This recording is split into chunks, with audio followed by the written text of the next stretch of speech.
Hello everyone and welcome. Concealing research की इस video में स्वागत है आप सभी का। अब हम बात कर रहे थे एनआईएसएम एग्जाम के बारे में। पिछला सेशन अगर आपने नहीं देखा देन इस वीडियो को मत देखना, कुछ फायदा नहीं है। सो स्टेप बाय स्टेप चलिए, डिसिप्लिन के साथ रहिए। अब हम बात करेंगे पूरे एक्चुअल सिलेबस की कि एक्चुअल सिलेबस में क्या क्या होता है और हम कैसे प्रिपेयर कर सकते हैं। चलिए चैप्टर नंबर 1 से बात करते हैं। ठीक है, चैप्टर नंबर 1 के लर्निंग ऑब्जेक्टिव्स क्या क्या हैं। सबसे पहले तो उसको देखते हैं। जब तक हमें लर्निंग ऑब्जेक्टिव्स नहीं पता लगेंगे हम आगे नहीं बढ़ेंगे कि एक रिसर्च एनालिस्ट करता क्या है, role of a research analyst, कि एक रिसर्च एनालिस्ट के रोल्स क्या क्या है। ठीक है, primary responsibilities of a research analyst, कि अगर आप as N R A work कर रहे हो, कि आप सेबी रजिस्टर्ड हो, राइट, आपने सेबी रजिस्ट्रेशन ले रखी है अपनी। सो भाई इस बात को समझो कि आपके कुछ रोल्स एंड रिस्पॉन्सिबिलिटीज हैं जो आपको डिलीजेंटली फॉलो करनी पड़ेंगे, वो भी हम सीखेंगे। Basic principles of interaction with companies और क्लाइंट, की how can you interact with the companies, interact with companies and with your clients, कि अगर आप किसी को स्टॉक रिकमेंडेशन दे रहे हो, क्योंकि एक सेबी रजिस्टर्ड एनालिस्ट का काम ही ये है कि do the research and to recommend the stocks। ठीक है, important qualities that are desired in research analyst, की क्या क्या ऐसी क्वालिटीज है जो आपको अपने अंदर डेवलप करनी पड़ेंगी if you want to become a successful research analyst. ठीक है, तो चलिए उसी को देखते हुए हम आगे बढ़ते हैं।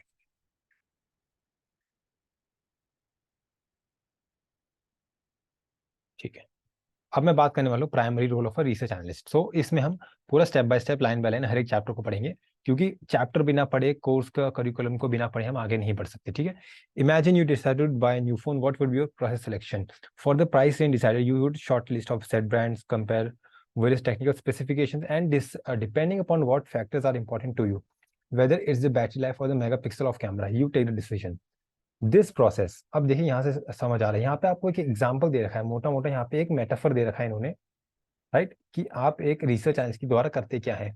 Very similar to kind of research analyst do to help their clients make investment decision. देखिए यहाँ पे आपको कोर एंड क्रक्स मिल गया है रिसर्च एनालिस्ट सर्टिफिकेशन का, कि भाई at the end of the day everybody wants to make money from their investment. So investment decision making में आपको हेल्प करनी है, कि मोटा मोटा अगर आप एक एनालिस्ट हो, आपको पता है कि कंपनीज कैसे एनालाइज करते हैं, स्टॉक मार्केट कैसे वर्क करता है, और वहां पे पैसा कमाने के क्या प्रिंसिपल्स हैं। सो इस चीज को समझो कि अगर आप एक एनालिस्ट वर्क कर रहे हो, आपका सबसे पहला काम यह है कि to help the client make money, right, this is your number 1 objective, to help the client make money from stocks, right. अब ये रिसर्च कैसे करते हैं वो आगे पढ़ेंगे। There is research, collection of information from various sources and analysis, processing of data to take the decision. देखिए यहाँ पे एक बहुत अच्छा पॉइंट है, और बहुत ही ऐसा पॉइंट जो बहुत सारे एनालिस्ट दिमाग में नहीं डाल पाते, कि अगर आपको एक एनालिस्ट बनना है, सक्सेसफुल एनालिस्ट, राइट। यहाँ पे मैं ये अपना रेफर खोलता हूँ। चलो यहाँ पे देखिए इन्होंने दो पार्ट में डिवाइड करा पूरे प्रोफेशन को, कि भाई देर इज रिसर्च। सबसे पहले तो रिसर्च है, ओहो स्पेलिंग कैसे गलत हो गई।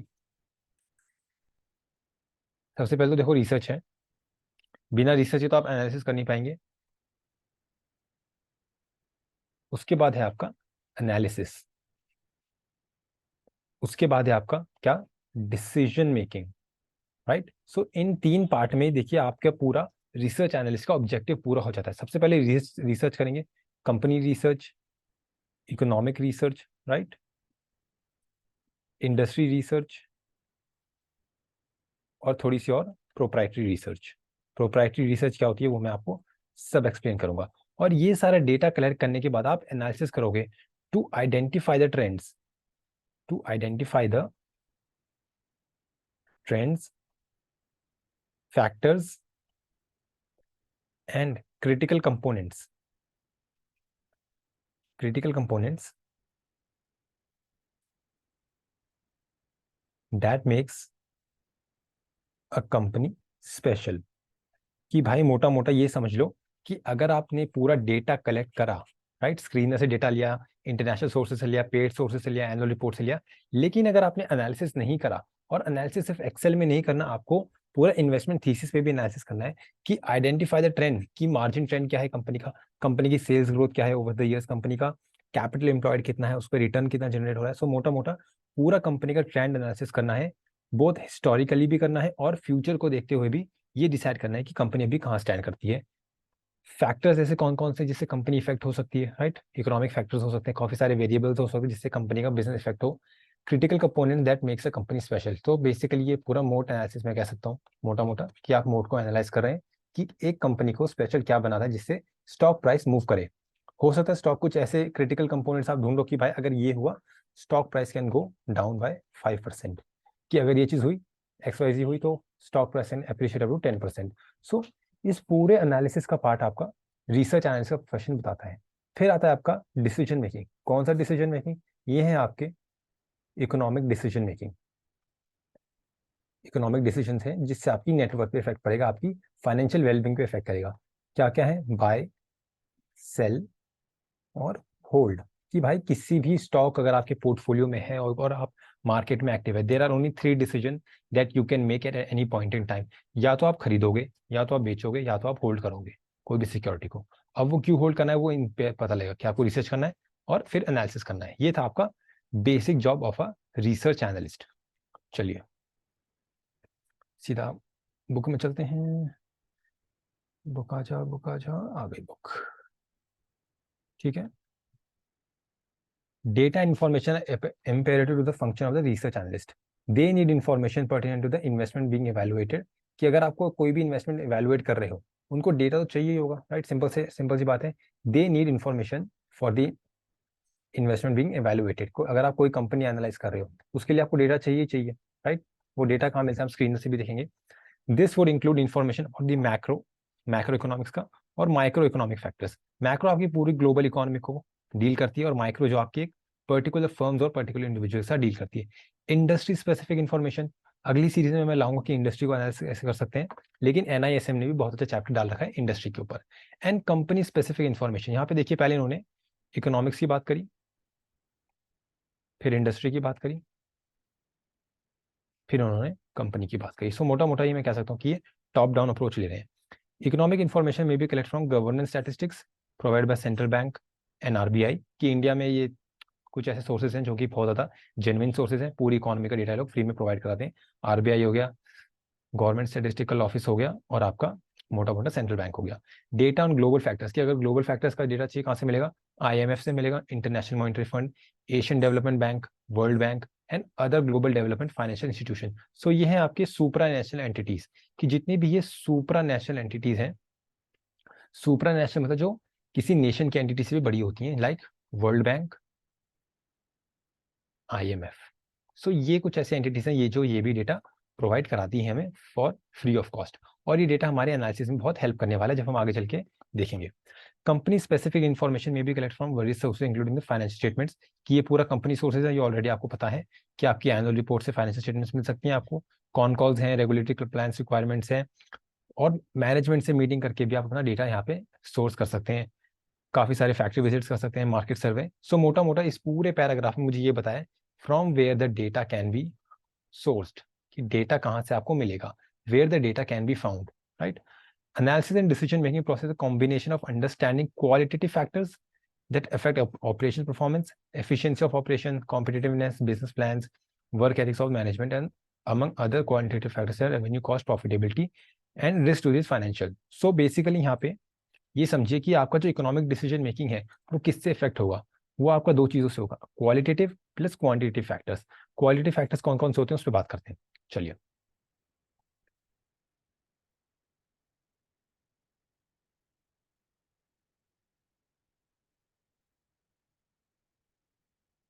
यहाँ पे मैं आ गया हूँ। अब मैं बात करूँगा क्वालिटेटिव फैक्टर्स की और क्वांटिटेटिव फैक्टर्स की। देखिए जो डिसीजन मेकिंग है आपका, अगर आप डिसीजन मेकिंग ले रहे हो वो कैसे इफेक्ट होगा आपका? सबसे पहले तो क्वालिटेटिव प्लस क्वांटिटेटिव। देखिए नाम से पता चला क्वालिटेटिव क्वांटिटेटिव, ये जो है ये आपका नंबर्स में काउंट नहीं हो सकता, this can not be count in numbers. क्या क्या हो सकता है क्वांटिटेटिव में? आपका management, management quality, second operational efficiency, काफ़ी हद तक आपकी नंबर से कनेक्ट हो सकती है, और क्वांटिटेटिव कि आपके रेवेन्यूज नंबर कैसे हैं, राइट? डेट मैट्रिक्स कैसे हैं जिससे हमें रिस्क पता लग रहा है, राइट? आपका ROC, ROE कैसा चल रहा है, राइट? सो मोटा मोटा ये सारा नंबर रिलेटेड है और ये नंबर रिलेटेड नहीं है। सो ये समझिए कि आपका जो पूरा एनालिसिस का पार्ट है उसमें सिर्फ आपका नंबर से नहीं, एक्सेल शीट में नहीं, आपका क्वालिटेटिव भी है, क्वांटिटेटिव भी है। सो मोटा मोटा ये समझिए कि this is the crooks of the research analyst examination, कि आपको ये पूरा करने में आपको ये एग्जाम मास्टरी दिलाएगा। ठीक है, आई होप आपको अभी तक क्लियर हो। और अभी तक भाई अगर आपने मुझे फॉलो नहीं करा है लिंक्डइन वगैरह पे, देन प्लीज कर लो। I request you all to follow me on LinkedIn as well. ये रहा मेरा अकाउंट, राइट। और हमें ट्विटर पे भी आप फॉलो कर सकते हैं, मैं लिंक नीचे डाल दूंगा। चलो, हाँ यहाँ पे आ गए हम, पेज नंबर उन्होंने क्लियर करा है।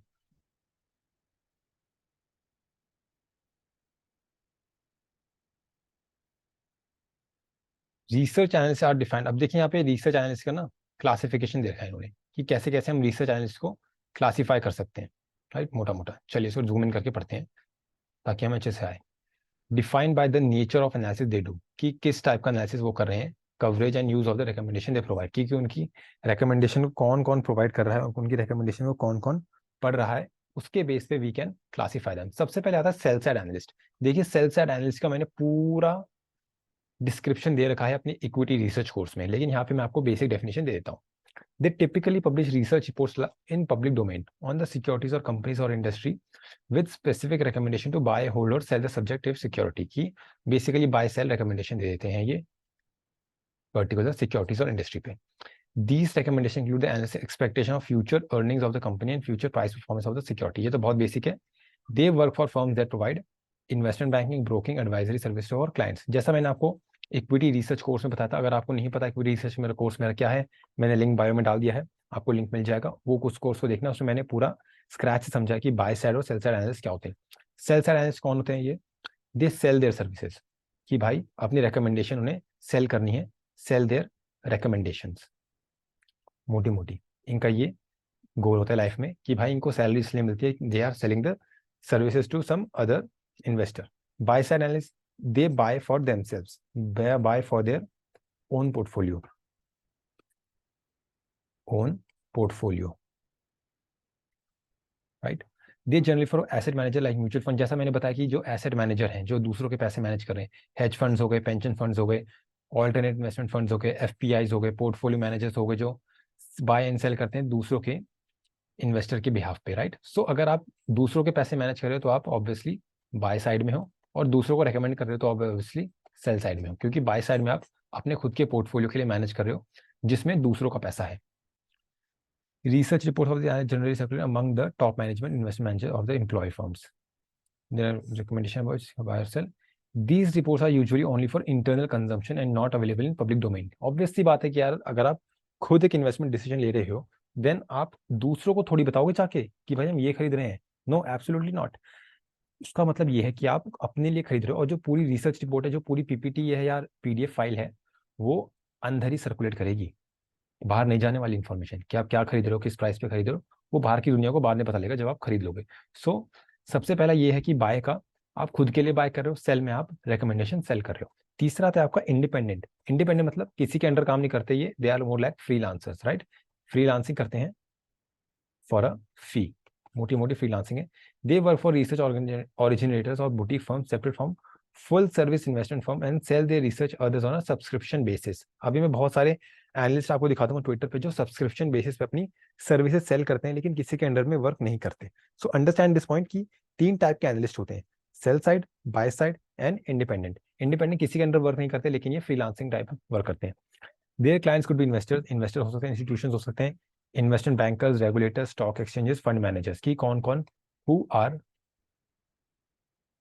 Using their services, right? These are the people that are using their services. They also provide customized research reports on the business or industry or sectors on specific requests। कि अगर किसी को request चाहिए, request करें कि यार एक research report बना के दे दो, I want to make the investment decision, तो ये उसके ऊपर भी अपनी रिसर्च रिपोर्ट प्रिपेयर कर सकते हैं। The purpose of this report could very from investment activity. बहुत ईजी है, राइट। अब देखिए मैं हर एक चीज को लाइन बाय लाइन समझा रहा हूँ, और अभी तक आपने वीडियो शेयर नहीं करी दोस्तों के साथ, अपने कॉलेज फ्रेंड के साथ, स्कूल फ्रेंड के साथ, देन गलत है ना, तो जाओ नीचे आके लाइक करो और सब्सक्राइब करो चैनल को। ऑलराइट, आगे नीचे चलते हैं। Apart from this research newspaper also provide research reports in nutshell. जो रोल है, अगर मैं पूरा समराइज करूँ, पूरे में जितना मैंने पढ़ा है उसको समराइज करूँ, कि एक रिसर्च एनालिस्ट ना is more like a selector, कि भाई अच्छे अच्छे स्टॉक सेलेक्ट करने, सिलेक्ट द स्टॉक्स, कि आप मोटा मोटा अच्छे अच्छे स्टॉक सेलेक्ट करो ताकि हम पैसा बना पाए मार्केट में, right. To do a comprehensive study of companies, evaluate their past performances, analyze how a company is expected to perform in the future and make recommendation, कि भाई फ्यूचर में कैसा परफॉर्म करने वाली है, उसके ऊपर अपनी इन्वेस्टमेंट थीसिस लिखो। अब देखना थीसिस लिखना आधे सालों को नहीं आएगा, right. Even if you are following me on LinkedIn, आप ये देखना कि मैं बहुत सारी रिसर्च रिपोर्ट्स देखता हूँ कॉलेज स्टूडेंट द्वारा, उसमें उन्होंने ग्राफ वगैरह लगा रखे हैं, सेल्स ग्रोथ बता रखी है, लेकिन उन्होंने थीसिस लिखना भूल जाते हैं कि भाई तुम मुझे बता रहे हो कि सेल्स ग्रोथ बढ़ रहा है, कि sales growth is 15% from the last 5 years, right.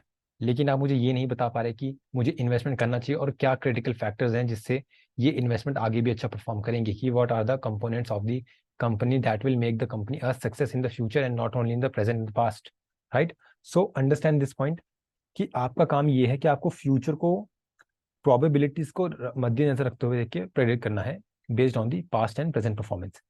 1.2 section number 1.2 ये था आपका सेक्शन नंबर 1.1 जो मैंने क्लियर कराया, आपको मोटा मोटा आइडिया दिया कि भाई रिसर्च एनालिस्ट करता क्या है। प्राइमरी रिस्पॉन्सिबिलिटीज क्या होती हैं, कि अगर आप एक आरए की तरफ वर्क कर रहे हो, कि आपकी क्या रिस्पॉन्सिबिलिटी, क्या आपकी क्या जिम्मेवारी है।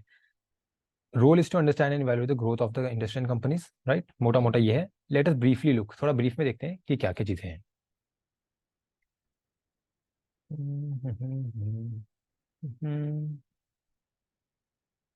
अंडरस्टैंडिंग इकोनॉमी, क्या आप देखिए सिंपल सी बात है, अगर आप पूरा जंगल नहीं आजमा नहीं समझ पाओगे तो आप इंडिविजुअल पेड़ों को भी नहीं समझ पाओगे। British economy, Maynard Keynes believe government could change the economic forms industry by reducing tax rate, right. अगर आपने मेनर्ड कीन्स के बारे में भाई नहीं पढ़ा, then I highly recommend you कि इनके बारे में पढ़िए, इनकी जो बुक्स है, इनकी बुक्स बहुत अच्छी हैं। ये एक इकोनॉमिस्ट थे, बहुत फेमस इकोनॉमिस्ट है, इवन वॉरेन बफेट ने भी इनको कई बार कोट करा है, वॉरेन बफेट ने इनको, कि he is one of the finest economist out there. कि जो इन्होंने बोला था, इनका सबसे पहले ये आइडिया था कि भाई एक गवर्नमेंट ना किसी भी इकोनॉमी को स्टिमुलेट कर सकती है। कैसे स्टिमुलेट कर सकती है? दो टूल्स होते हैं उनके पास, एक तो मॉनेटरी पॉलिसी, अगर आपने बेसिक इकोनॉमिक्स पढ़ी है स्कूल में, मॉनेटरी पॉलिसीज जिससे इकोनॉमी इफेक्ट होती है। दूसरा है आपका फिस्कल पॉलिसी। अभी मैं डीप में नहीं जाऊंगा दोनों में, लेकिन ये समझिए फिस्कल पॉलिसी आपका टैक्स एंड एक्सपेंडिचर रिलेटेड होती है, और मॉनेटरी पॉलिसी आपका मनी सप्लाई से रिलेटेड होती है, कि हमने इकोनॉमी में मनी सप्लाई बढ़ा दी है घटा दी, जिससे आपकी इकोनॉमी स्टिमुलेट होती है to come out of recession और डिप्रेशन।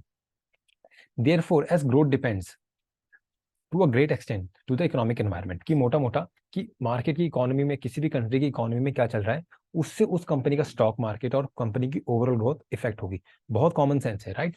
कि देखिए अगर इकोनॉमी अच्छी नहीं चल रही, लोगों को जॉब नहीं मिल रही, इन्फ्लेशन बहुत ज्यादा आई है, तो ऑब्वियसली आप स्टॉक मार्केट में क्यों इन्वेस्ट करोगे?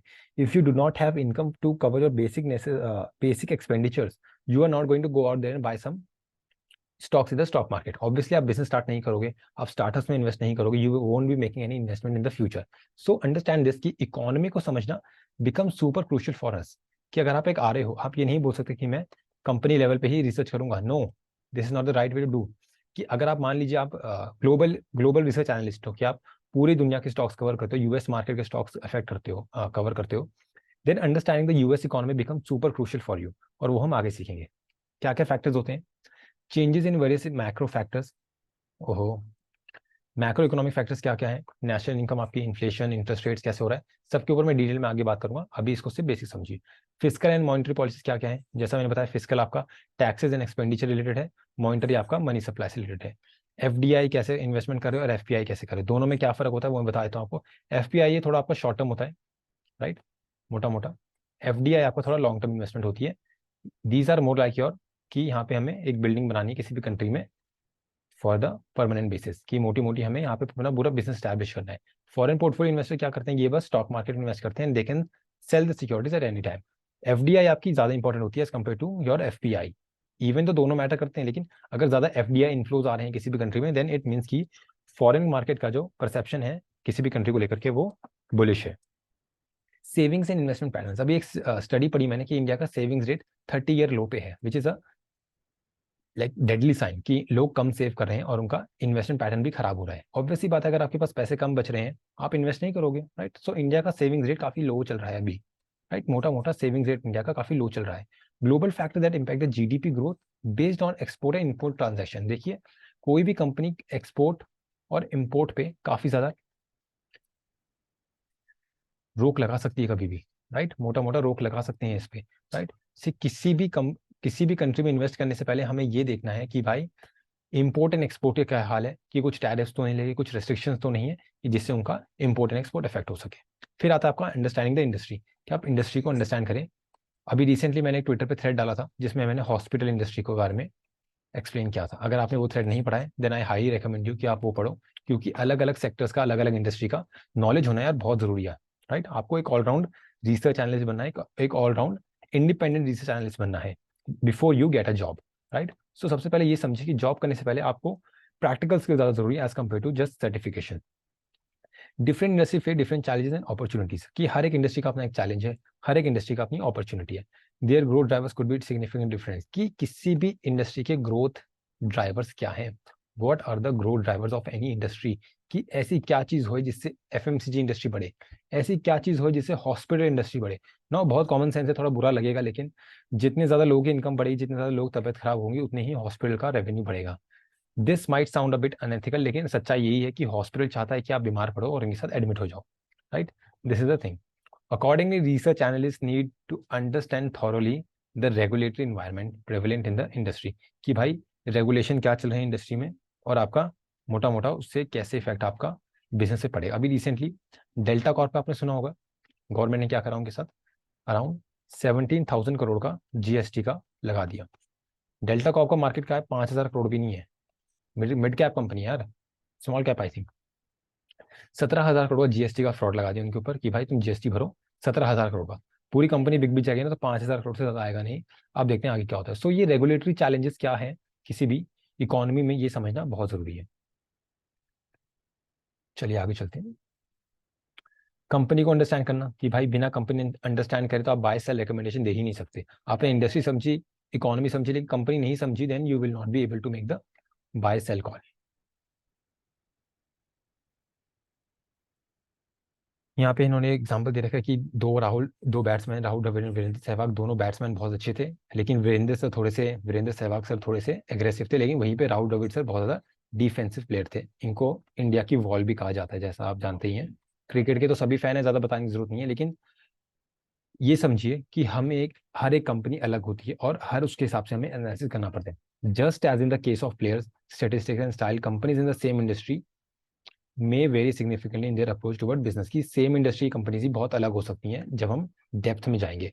Based on their styles, product configuration, business models, customer segment, there financial could very dramatically, right. So company study में हमें ये जानना पड़ेगा कि हर एक कंपनी अलग होती है। No two companies are equally alike within a same industry as well. So understand कि दो कंपनी काफी हद तक अलग होती है, and we need to do a deep analysis. मोटा मोटा मुझे डीप एनालिसिस करना है किसी भी कंपनी के ऊपर to identify a stronger company. चलो नीचे चलते हैं यार।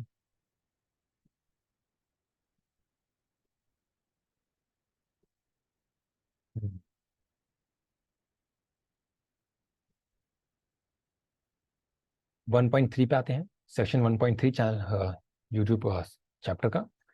Basic principle interaction with companies and clients, की क्या क्या प्रिंसिपल्स होते हैं लोगों के साथ डील करने के when you are working as an analyst, right. कि अगर आप कंपनी की मैनेजमेंट से मिल रहे हो या आप क्लाइंट से मिल रहे हो, उसके कुछ रूल्स एंड रेगुलेशन होते हैं जो आपको, रेगुलेशन तो नहीं बोलूंगा बट मैं ये बोलूंगा एथिक्स होते हैं जो आपको समझने चाहिए, राइट।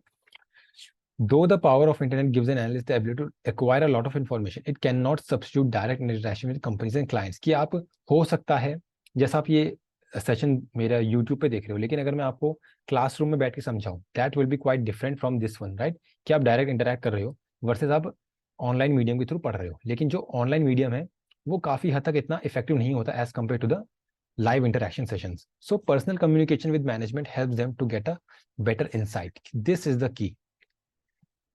बेटर इंसाइट, आपको बेटर इंसाइट चाहिए as compared to the market, तभी आप एक अच्छे एनालिस्ट बन पाओगे। सो अगर आप मैनेजमेंट से मिल रहे हो, it will give you a better insight as compared to the online resources.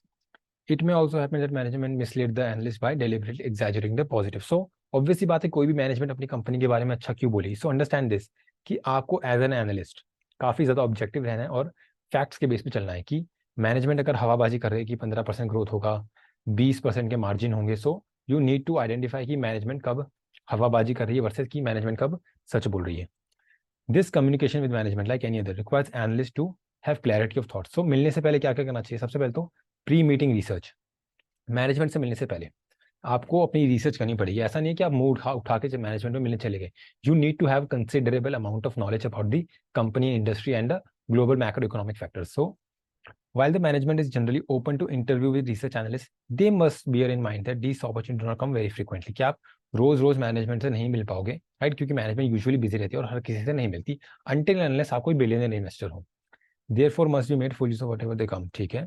Before going to meet a company's management, they must thoroughly learn about the company's products. Once again मैंने बोला कि आप अलग अलग रिसोर्स को use करके company के बारे में खुद को अवेयर करा सकते हैं बिफोर मीटिंग द मैनेजमेंट. क्योंकि अगर आप मैनेजमेंट से मिल रहे हो और आपको बेसिक भी नहीं पता किसी इंडस्ट्री के बारे में, मैनेजमेंट आपको समझेंगे ये कोई बेवकूफ एनालिस्ट आया हुआ है जो टाइम वेस्ट कर रहा है. ठीक है, ये था आपका पहला पॉइंट. दूसरा पॉइंट है आपका independence and neutrality of view. ये है आपका to not be bias. To not be bias, कि आपको बायस नहीं होना. You need to stay neutral. You need to stay somewhere in the middle. ना ज्यादा आपको ऑप्टिमिस्टिक होना है, ना ज्यादा आपको पेसिमिस्टिक होना है. During the research analyst must have an unbiased opinion. वहां पे मैंने ऑलरेडी बोल दिया कि आपको बायस नहीं होना, यहाँ पे भी वही लिखा है. सो अभी भी मेरे दिमाग में है चीजें, क्योंकि मैं काफी ज्यादा एनालिसिस करता रहता हूँ, तो आई नो कि ये कौन कौन से प्रिंसिपल है. Their analysis should be based on factual information and not led by personal inclination. देखिए, अगर आप अडानी कंपनी पे कर रहे हो, पॉलिटिकल नहीं हूँगा मैं, लेकिन अगर आपको लगता है अडानी ठीक बंदा नहीं है, if they are not the right people according to you, then आपकी जो एनालिसिस होगा अडानी एंटरप्राइजेस का वो इफेक्ट होगा, राइट? अडानी एंटरप्राइजेस की जो रिसर्च है that will be affected from your own personal views about the Adani group. So understand this कि आपको इंडिपेंडेंट रहना है और न्यूट्रल रहना है एनालिसिस के टाइम पे. नेटवर्क, बाकी लोगों से नेटवर्क कीजिए. वंस अगेन मैं हमेशा बोलता हूँ कि यार मुझसे नेटवर्क करो, लिंक्डइन पे मुझसे कनेक्ट हो. इसलिए मैंने आपको बोला कि आप लिंक्डइन पे आओ, रिसर्च एनालिसिस के जितने भी इवेंट्स होते हैं उन सबको कनेक्ट, CFA के कॉन्फ्रेंस होते हैं उन सबको अटेंड करो. क्योंकि जितना बड़ा आपका नेटवर्क होगा उतना आपके अपॉर्चुनिटीज के गेट खुलेंगे, प्लस आपको इनसाइट्स भी मिलेगी. The person who is responsible for important activity understand hardware company would be the most relevant contact. कि आपके कॉन्टैक्ट जितने भी कंपनी में हैं उनसे आपको और ज़्यादा नेटवर्क बनाना चाहिए. बहुत ही कॉमन सेंस पॉइंट है. एंड वंस अगेन एक और बात बता दूं, सिर्फ वीडियो देख के आप एग्जाम क्लियर नहीं कर पाओगे, आपको भी ये PDF पूरी पढ़नी पड़ेगी फ्रॉम स्टार्ट टू फिनिश. ठीक है. क्लैरिटी ऑफ क्वेश्चन, क्या आपको क्वेश्चन ढंग से पूछने हैं? सबसे पहले तो क्या आपको क्लैरिटी ऑफ क्वेश्चन नहीं है तो भाई तुम आप सक्सेसफुल नहीं हो पाओगे रिसर्च एनालिसिस में. कि you need to ask the right questions. You need to ask the right questions. चलिए थोड़ा पढ़ते हैं क्या लिखा है. Start analyzing company, there will be certain aspects on which the company need more clarity. They need more clarity. Time with management would be effectively used. कि आपको effectively use करना है अपना time को. कि अगर आप if you are meeting the management face to face or through an online medium, understand this point that कि अगर आपके पास checklist है, if you have a list of question, वो सबसे best है. कि you need to have clarity of question. कि आप क्या पूछना चाहते हो और किस स्टेज में क्या पूछना है. क्योंकि अगर आप inside information निकालने लग गए तो आपको जेल भेज देंगे, right? They must be realistic suggesting companies to their clients, right? कि आपको रियलिस्टिक वे में कंपनीज सिलेक्ट करनी है for your clients, right? Suggestion should be based on facts and figures, ये मैंने एक्सप्लेन कर दिया है. Communication done through return research should be simple, clear and concise. Return research report कैसे बनाते हैं वो मैं बनाना सिखाऊंगा आपको, राइट? वो क्लियर होनी चाहिए, सिंपल होनी चाहिए एंड कंसाइज होनी चाहिए. कॉन्फ्लिक्ट ऑफ इंटरेस्ट नहीं आना चाहिए. You should be on the same path with your client, right? कि अगर आप क्लाइंट के साथ डील कर रहे हो then there should be a you all should be on the same page. Assumption if any must be clarified in research reports. कि अगर आप वैल्यूएशन कर रहे हो और आपने रिसर्च रिपोर्ट में वैल्यूएशन डाली है देन अंडरस्टैंड दिस पॉइंट कि आप मोटा मोटा जो assumptions है you need to make it clear कि आप क्या अज्यूम कर रहे हो कंपनी के फ्यूचर के बारे में. कि आप स्टोरी टेलिंग कर रहे हो तो उस स्टोरी के ऊपर क्या फैक्ट्स के बेस पे आपने स्टोरी बनाई है. Abbreviation jargon should be avoided. देखिए, मुश्किल वर्ड्स अवॉइड करना, शॉर्ट फॉर्म अवॉइड करना, कि जितना ज़्यादा आप रिसर्च रिपोर्ट सिंपल रखो. क्योंकि देखिए, जो आपका क्लाइंट है he is not a chartered accountant. 90% chance है कि आपको ऐसे क्लाइंट्स मिलेंगे जो इतने ज़्यादा समझदार नहीं है कॉमर्स और फाइनेंस में. सो अंडरस्टैंड दिस पॉइंट कि तुर्रम खान नहीं बनना, तीसमार खान नहीं बनना, खतरनाक लैंग्वेज यूज़ करके ज़्यादा शेक्सपियर वाली लैंग्वेज यूज़ नहीं करनी. ऐसी ऐसी लैंग्वेज में लिखो कि हर कोई समझ पाए, ठीक है? वहीं पे ये इसी को रिपीट करा हुआ है, राइट? चलिए आगे बढ़ते हैं. Important qualities of a research report, research analyst की आपकी क्वालिटी ऐसी कौन कौन सी क्वालिटीज है भाई जो आपको अपने में डेवलप करनी पड़ेगी, राइट। 1.4 क्वांटिटेटिव क्वालिटेटिव स्किल्स है, क्वालिटेटिव स्किल्स है, have a high degree of comfort in dealing with numbers, right, कि if you are not comfortable with numbers you need to be comfortable with them, right, कि अगर आप numbers को analyse नहीं कर सकते, आपको चक्कर आता है नंबर देख के, this profession is not for you. क्योंकि आपका अभी मैं कंपनी बैलेंस शीट में जाऊंगा, statement of profit and loss में जाऊंगा, कैश फ्लो स्टेटमेंट देखेंगे हम, फिर वैल्यूएशन करेंगे एक्सेल में। अगर आपको वो सब नहीं करना पसंद है तो प्लीज दूर रहो। Able to analyse various financial factors, की फाइनेंशियल फैक्टर्स को हम कैसे एनालाइज कर सकते हैं, how to make sense of them from absolute scratch, identify trends and see their interrelationship between different factors. देखिए कोई भी आप फैक्टर को, कोई भी रेशियो को, कोई भी XYZ इंफॉर्मेशन को, you can not see it in isolation, you need to connect the dots and you can only connect the dots when you have the sense of a business person, right? So understand this point कि आपको चीजों को जोड़ना पड़ेगा, तारों को जोड़ना पड़ेगा, और हर बिजनेस अलग है। सो ये रिसर्च एनालिस्ट प्रोफेशन इतना इजी नहीं है जितना लोग समझते हैं, right. At the same time he needs to be methodical, have an inquiring mind and be discerning to know where to find relevant information. Methodical, एक मेथड के साथ चलना पड़ेगा, हर एक प्रोसीजर का स्टेप बाय स्टेप प्रोसेस होता है जिसको फॉलो करके हम XYZ गोल तक पहुंच सकते हैं। सो रिसर्च एनालिसिस में भी आपका जो प्रोसेस है वो काफी ज्यादा मेथोडिकल है, right. Understand business models, competitive dynamics in business, और भी बहुत सारी चीजें हैं जो पूरा रिसर्च एनालिस्ट को कवर करना पड़ता है, and this paragraph is super important. Qualities कौन कौन सी होती है? Good with number, Excel spreadsheet के साथ अच्छा होता है वो, राइट, सब सिखा दूंगा मैं।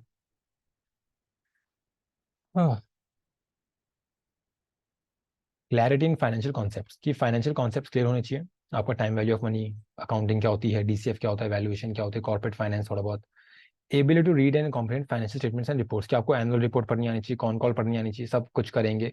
और मैंने एनुअल रिपोर्ट और कॉन कॉल करना ऑलरेडी सिखा दिया अपने इक्विटी रिसर्च कोर्स में। सो अगर आप चाहते हो कि कॉन कॉल पढ़ना सीखो, क्रेडिट रिपोर्ट पढ़ना सीखो, कॉन कॉल कैसे एनालाइज करते हैं, एनुअल रिपोर्ट क्या होती है, क्वार्टरली स्टेटमेंट्स क्या होती हैं, वो इक्विटी रिसर्च वाली प्ले लिस्ट पे आपको मिल जाएगा फ्री में मेरे ही यूट्यूब चैनल पे। Ability to ask pertinent question, देखिए जज a man from his question and not from his answer, कि एक आदमी क्वेश्चन क्या कर रहा है उससे उसकी इंटेलेक्ट के बारे में पता लगा सकते हो। अगर वो बेवकूफ क्वेश्चन कर रहा है, ही is a dumb person. As an analyst you need to ask the right question from the right people. Attention to detail and communication skill. Sample research report यहाँ पे कुछ दे रखी है, उसको भी हम देख सकते हैं, लेकिन मेरे लिंक्डइन पे इससे भी अच्छी रिपोर्ट्स अवेलेबल है, right. So this finishes the chapter number 1।